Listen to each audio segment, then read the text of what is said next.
দোলের দিন মানে ছোট বাচ্চা থেকে শুরু করে বয়স্ক মানুষদের আনন্দের দিন।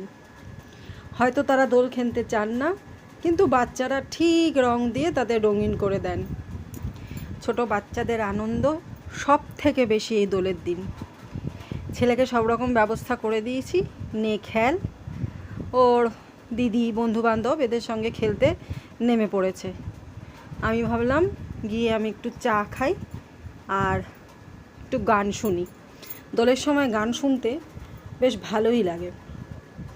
চা খেতে খেতে গান শুনছি আর বাইরে আওয়াজ পাচ্ছি ওদের দোল খেলার। এমন সময় হঠাৎ দরজায় টোকা পড়ল। খুলে দেখি, ওরে বাবা, সব রঙিন মানুষরা আমার ঘরের সামনে হাজির। বাচ্চারা টোকা দিয়েছে ভেবেছি হয়তো এমনি ওদের কিছু দরকার আছে বোধহয়। না না, এখানে বড়রা চলে এসছে। আমরাও খেলবো, তুমিও নামো। আমি তো কোনো রকমে প্রমাদ গুনতে গুনতে বলেছিলাম যে ওরে বাবা, আমার তো অ্যালার্জি, কী রং কী সব দিও না। তো তারা বললো না না, সব দামি আবির, কোনো খারাপ রং কিছু নেই, কোনো চিন্তা করো না, কিচ্ছু হবে না। তা মনে মনে একটুখানি ভরসা রাখলাম। আবার এটাও মনে হলো যে বাবা প্যাম্পার্ড হচ্ছি, আমার অসুবিধা আছে জেনে ভালো জিনিস নিয়েই আমাকে রং মাখাতে এসছে। শাশুড়িও টুকটুক করে নেমে এসছিল। প্রথমে আসতে চাইছিল না, শরীর ভালো নেই, মন ভালো নেই। শ্বশুরমশাই মারা যাওয়ার পর থেকে উনি একটুখানি সবার থেকে হালকা করে একটু দূরত্বই বানিয়ে নিয়েছিলেন। যাই করতে হয়েছে টানা হেঁচড়া করেই করতে হয়েছে। দোলের দিনে ওই ডেকে ডেকে ডেকে নামানো হয়েছিল, নেমেছেন। তারপরে রং ঠং মেখে বললেন আমি যখন রং মাখছি তাহলে সবাই রং মাখবে। এবার বয়স্কদের মধ্যে রং খেলাখেলি শুরু হলো। আমি জাস্ট দাঁড়িয়ে দাঁড়িয়ে এনজয় করছিলাম যে এই রং নিয়ে খেলা দেখতে কত ভালো লাগে। ভাবনা চিন্তাগুলো অন্যরকমভাবে যেন প্রকাশিত হয়। মহিলারাও মজা করতে জানে, আনন্দ করতে জানে।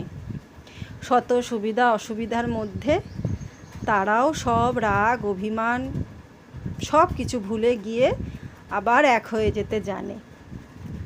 এই দোল মাঝে মাঝে আমাদের বুঝিয়ে দেয় যে কোনো কিছুই চিরস্থায়ী নয়। তুমি একচেটিয়া কারোর সাথে ঝগড়া বিবাদ করে সারা জীবন চলতে পারবে না। এক না এক সময় তোমাকে সব মিটিয়ে ফেলতে হবেই। জাতি ধর্ম নির্বিশেষে সব কিছুকে এক করে মিলিয়ে দেয় এই দোল। রান্নাঘরে মাংস রান্না হচ্ছে, তার মধ্যেই যিনি মাংস রান্না করছিলেন তাকে আবার টানা হেঁচড়া করা হয়েছে যে এত অল্পে পোষাবে না, আরও বেশি করে তোমাকে মাখাবো। তিনি তো ওজর আপত্তি করতে করতে নেমেই গেলেন, কারণ তার চোখে একটা প্রবলেম আছে। তার চোখে যেই তো প্রবলেম আছে, ওনার চোখটাকে ছেড়ে দেওয়া হয়েছে, তারপর সর্বত্র তাকে রং মাখানো হয়েছে। দেখতেই পাচ্ছ তোমরা, কোথাও বাঁধ নেই। মানে আজকে রঙিন হতেই হবে, মাথা থেকে পা পর্যন্ত। সেই ব্যবস্থাই করে নেওয়া হলো। উঠোনও রঙে রঙে ভরে গেছে। পরের দিকে জল দিয়ে ধুয়ে দেওয়ার মতন কার্যকলাপ করা হচ্ছিল যে এরা মিটে যাবে, তারপরে আমরা সবাই মিলে জল দিয়ে ভালো করে ধুয়ে দেবো, নইলে পা পিছলে পড়ে যেতে পারে সবাই। আমাদের খেলা মোটামুটি মিটে গেছিলো, কিন্তু বাচ্চাদের খেলা আর শেষ হয়নি। তারা যেন একটা আলাদাই আনন্দ পেয়েছে। যেভাবেই হোক খেলতে হবে, রং ছুটতে হবে, এরমভাবে তারা খেলা শুরু করেছে। বেশ লাগে। আমাকেও ভিজিয়ে দিয়েছে। আমার অবস্থা দেখলেই বুঝতে পারছো, বাচ্চাগুলো আমাকেও ছাড়েনি। ভিজিয়ে ঠিজিয়ে দিয়ে তারপরে আবার রং লেপতে এসছে। মানে কোথাও আর বাদ রাখলো না যে মাখো ভালো করে।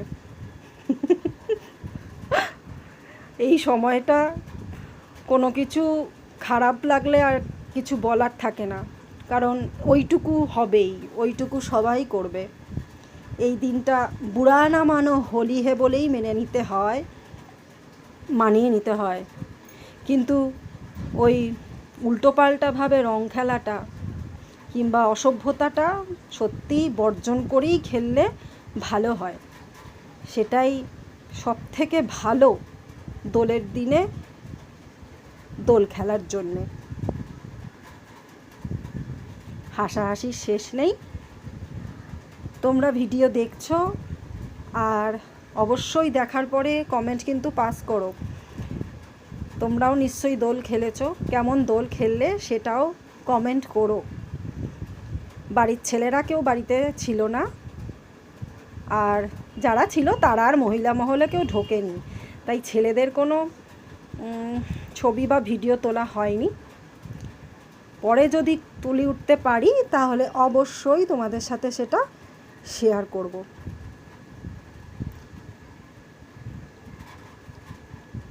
আমি নিজে নানা রকম অসুবিধার মধ্যে থাকি, আমার অ্যালার্জি আছে, কিন্তু একথাও সত্য সবারই কিছু না কিছু প্রবলেম থাকে, কিছু শারীরিক প্রবলেম, কিছু মানসিক প্রবলেম।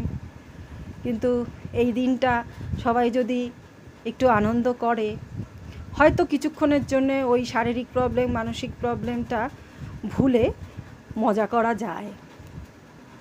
সন্ধেবেলা শাশুড়ি মালপোয়া বানিয়েছিল, সেই দিয়েই মধুরেণু সমাপয়াত হয়েছে। মালপোয়া বানাতে দেরি ছিল, কিন্তু মালপোয়া উড়ে যেতে বেশি দেরি হয়নি।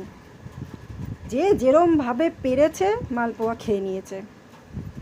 আমি একটু কম মিষ্টি খাই বলে আমার মালপোয়াটা একটু কম মিষ্টি দেওয়া হয়েছিল, আমিও খেয়ে নিয়েছি। আর এমনভাবেই খেয়েছি যে রাত্রিরে আর ভাত খাওয়ার ইচ্ছাই হয়নি। ব্লগ কেমন লাগছে অবশ্যই জানিও। ভালো লাগলে লাইক, শেয়ার, সাবস্ক্রাইব করতেও ভুলো না কিন্তু। সবাই খুব ভালো থেকো, সুস্থ থেকো। আবার চলে আসবো নতুন একটা ব্লগ নিয়ে।